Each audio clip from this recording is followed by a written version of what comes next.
जो भी परमधाम से आत्मा उतरेगी सृष्टि पर,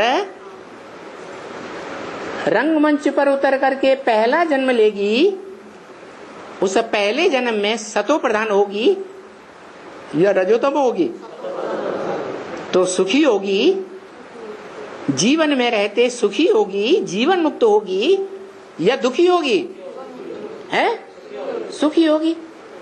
तो ये जीवन मुक्ति का या मुक्ति का वर्षा इस सृष्टि की हर मनुष्य आत्मा को मिलता है। तो हर मनुष्य आत्मा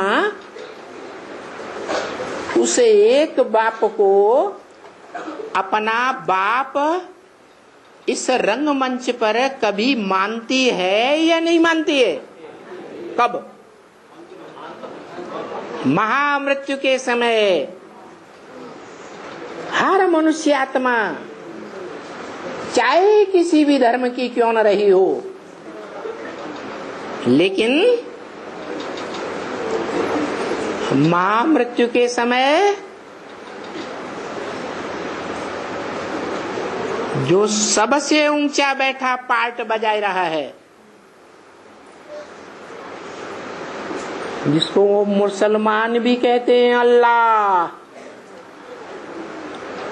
क्या कहते हैं? अल्लाह अव्वल दीन,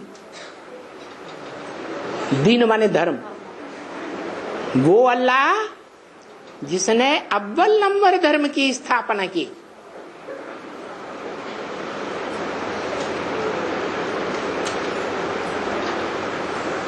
तो चाहे मुसलमान हो, क्रिश्चियंस हो, कोई भी धर्म के हो, अंतिम महामृत्यु के समय सारा संसार की मनुष्य आत्माएं बाप को पहचान करके प्रैक्टिकल में अपना बाप स्वीकार करेंगी या नहीं करेंगी? या ज्योति बिंदु को बाप स्वीकार करेंगे? और इसका प्रूफ है, बाबा ने इसका प्रूफ भी दिया है। साक्षात्कार से बनाए हुए झाड़ के चित्र में उस मनुष्य सृष्टि के झाड़ के ऊपर शंकर बैठा हुआ है। साकार है या बिंदु है? साकार है। सारी मनुष्य सृष्टि की बुद्धि में कौन समाया हुआ होगा? है ज्योति बिंदु समाया हुआ होगा या वो साकार समाया हुआ होगा? निराकार को याद करना सहज है या साकार को याद करना सहज है? साकार को याद करना सहज है। तो उस साकार को पहचान करके अपना बाप मान करके हिंदू, मुस्लिम, सिख, ईसाई सब आपस में भाई भाई, जो भक्ति मार्ग में गाते तो हैं लेकिन जानते नहीं हैं कि प्रैक्टिकल में वो भगवान कौन है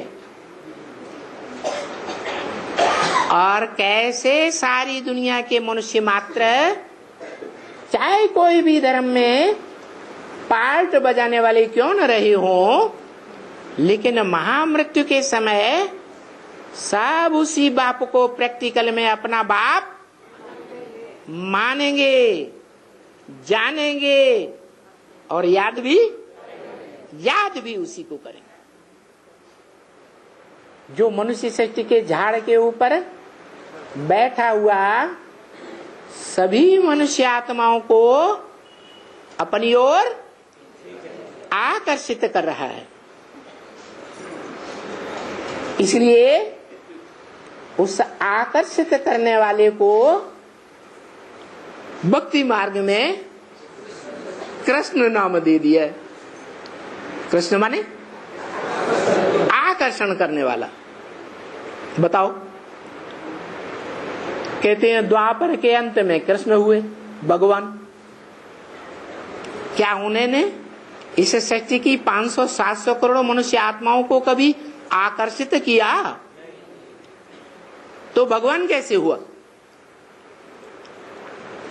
भगवान तो एक ही है जो सारी मनुष्य सृष्टि का बाप है।